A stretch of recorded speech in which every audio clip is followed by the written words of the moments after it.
made this in February. In February.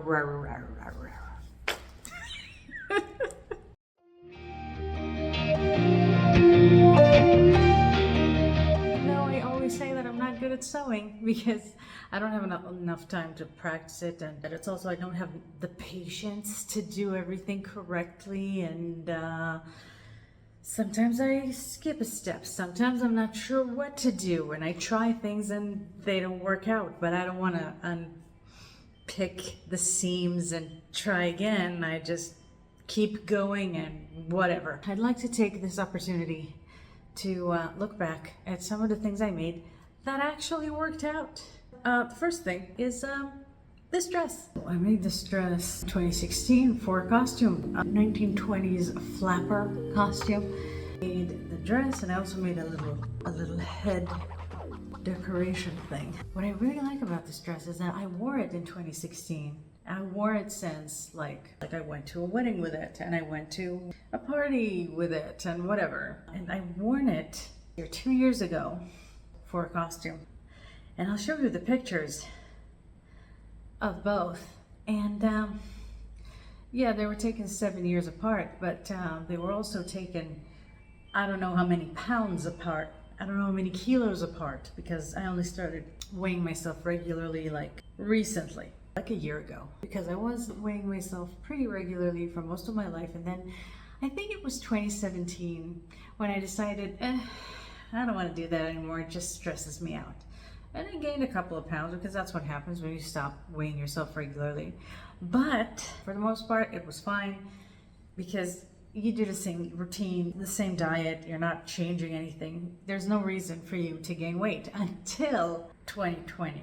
No, you know what? Even before that, until 2019, when my life just started slipping and turning and becoming worse and worse with each year. 2016, weighed myself regularly, weighed around 75 kilos. 2024, weighed myself again for the first time in at least 7 years, and I weighed 95 kilos. So that's 20 kilos in 8 years, which can sneak up on you. Each year is not a lot. You don't notice weight gain in like your clothes or whatever until it's like 6 kilos. I think a size is like 6 kilos. So until you reach that point, and that could take a while, you're not gonna notice. And then you wake up one morning and you're like, oh wow, how did this happen? How did I not notice it? Which is why I'm never stopping weighing myself regularly from now on. I don't care what the circumstances are. I don't care what the outcome is. I don't care what the number is. I need to know where I stand, because it sneaks up on you, especially when I wear a lot of knit fabric clothes, which is part of the reason I like it, is because of that also. Because as you can see, this dress, it's not only that I like how it looks, it's not only that it has served me very nicely throughout the years, and I've had it for almost a decade, and I've worn it way more than 3 times. 3 times. That's how I know if a sewing project is a success. Because one time you wear it to try, and then the second time you're thinking, I should give it another chance. But if you wear it a third time, you must have really liked it. And if you wear it a third time, you're probably going to wear it more times than that. Anyway, so not only did I wear this for so many more times than 3, also it has served me through thick and thin, literally. It started out when I was thinner, it's all relative, and I was at my thickest, I think, in 2023. And I'm trying to get back to how I was in 2016, and it's not easy. I don't know if it's my age, it's probably the stress levels, it's probably the nervous system. That's like the major change that has been happening. Also probably the hormones. Who knows? The hormones I got no control over, but the stress is definitely something that I can do something about and should do something about, because it's not just about weight, it's about so many other things. Yeah, big success here with this dress. And it was pretty easy to make. It's like a wrap dress. I did it with a serger. Super easy, super useful. I made it in another fabric and it wasn't as successful as this, because something about this fabric really won. The next project is a coat that I made. I'm going to show you the clip here if I have it. I also made an illustration of it. I'll show that to you here too. This is a coat from the Burdastyle sewing handbook, which I bought in, I want to say 2012. Let's see if it says something here about the date when it was published. 2011. Yeah, might have bought it in 2011. This is prehistoric. It has a skirt, a dress, a top, a coat, and a bag. I made the coat just from their pattern. The only thing I changed were the sleeves because I got an arm situation over here. If I have a fitting problem, it's probably going to be in the arm or in the chest area. That's where a lot of the volume is stored. The sleeves are a little short. I kind of prefer it that way, but other than that, perfect. The only thing I have comments on are the fabric I made it with, which was awful. I don't know what it's made of. They said it's wool. I'm not sure that's true. It was expensive and rough to touch, which is very much how wool is. Didn't respond very well to ironing, but didn't burn it or do anything to test it out. The problem isn't the actual fiber of it. The problem is the weaving of it. It was just fraying and just so hard to work with. The stitches are now coming apart. Some of it is me. Like I mentioned, I'm not the best at sewing, so there's definitely some of that. But I did make this in 2021, so 10 years after I bought the book, because I just couldn't wait to get started. Sometimes I have a lot of ideas and I like the planning part of it so much, and the illustration and all that stuff. I just enjoy that part so much that when it comes time to actually do it, I just ran out of steam from all the planning. Should I stop planning? No, that's my favorite part. I'm never going to stop planning. I'm going to plan forever. Anyway, the coat was nice. I wore it for several winters. Way more than 3 times, obviously. This was my main coat. It's so successful, in fact, that I'm gonna make it again in a different fabric, hopefully a better fabric. I think that's another standard for a successful project. If you're gonna make it again, then you probably really liked it and it worked out for you. Now, another project that I made back in 2020, before the whole thing before we knew about COVID, it was a long time ago. I made this in February.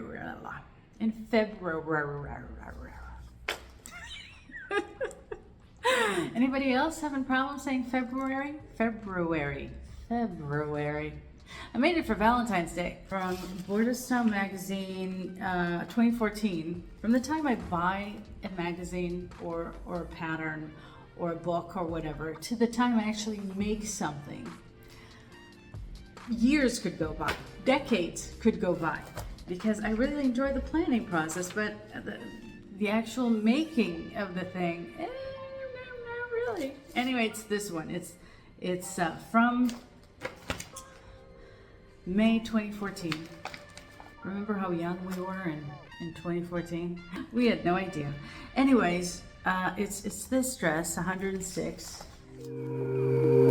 Even in 2020, when it was before COVID and everything, and I was slightly thinner then, not exactly at my thinnest, but way thinner than I am now.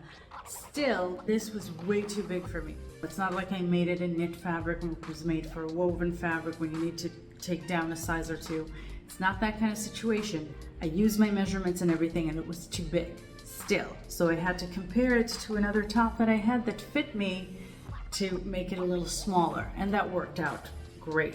And I wore that dress a lot, and I'm gonna wear it again next winter. This winter didn't wear it because I was unemployed for most of the winter. It's very warm. It came out like really warm. I remember the year I made it, it was already getting warmer. We don't get a lot of winter here.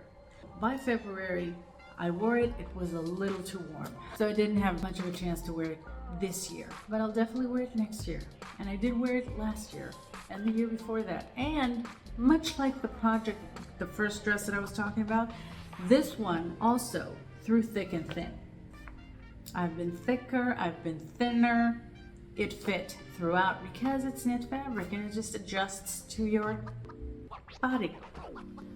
more or less. You still need to make it in your size, but you get what I'm saying. There's a lot more flexibility, and I feel like I need that in life. Next project is 2 projects that are actually 3 projects, if that makes sense. It's a top and a skirt that I made from a tropical fabric back in 2020. It was after we already knew about the pandemic and I was unemployed for a while.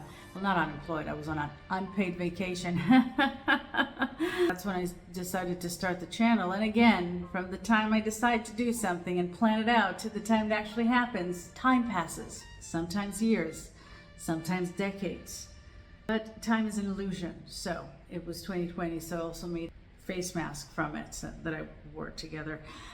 And it was just great. What I like about this project is that I can wear the items separately and I can wear them together and it looks like a dress. So, like I mentioned with the coat, if you decide to make something again, that makes it even more of a success than just wearing it. I'm not making this exact item again, not making them again, but I am using the idea of making a top and a skirt from the same fabric and wearing them separately and also wearing them together as a dress. The idea is successful. And then you have like 3 items of clothing made of 2 items of clothing. So that's just practical. That's just practical, and I like that.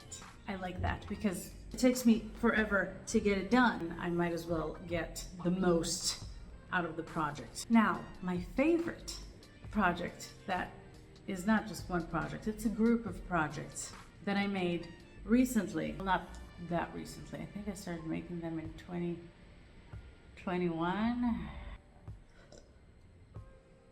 I made this, well, not the Barbie, I bought her, but I made the little outfit that she's wearing. And what I do now, whatever I make for myself, I make for her and her friends. She's got friends because I need to be supervised. Let's face it, it's not looking good. But whatever I make for myself, I have little scraps of fabric I can make her little outfits from. This is what I'm working on at the moment. It's kind of like the black dress that I made for myself, and I had this, it's the same fabric in red. I tried to make it into a dress that didn't work out. So I thought, I have this remnant. I can make her a tiny little dress, and it's gonna be so cute. See, it's gonna look kind of cute. You got fabric left over and you can't make yourself another dress out of it because it's not enough fabric, but she is a tiny little lady, so I can make her a bunch of things with this fabric. That's what I've done, and it's so fun and healing for my inner child, so I recommend this. It's also nerve-wracking because I do this by hand. Each tiny little seam I do by hand, so it's very time-consuming, but it's also very cute and very fun, and I recommend it. So yeah, try it at home, kids. And that's it. This was my review of things that were actually successful in my sewing, even though I'm bad at it. Sometimes you can get it right. I'm not terrible at it. Let's get this straight. No, because it sounds like kind of self-deprecating, and that's not my intention. I'm just aware of not being skillful enough and also not having enough time to practice it. And like I mentioned, I enjoy the process of planning and illustrating and all that a lot more than I enjoy the actual sewing. So it's just a natural result of that. But even though all those things are happening, still, sometimes you get it right every once in a while. If you enjoy it, you should do it. It doesn't matter if you're good at it or not. And even if you're not good at it, sometimes you'll get it right. Why not just go for it? And if you get it wrong, then you get it wrong. No one dies from getting it wrong in this type of situation. You're not a surgeon. You're not working in the ER. When they get things wrong, someone might die. But for us, I spent a bunch of money on a fabric and it didn't work out. I'm still alive. So what? Anyway, hope you enjoyed spending a little time with me, and I'll see you next time for some more shenanigans.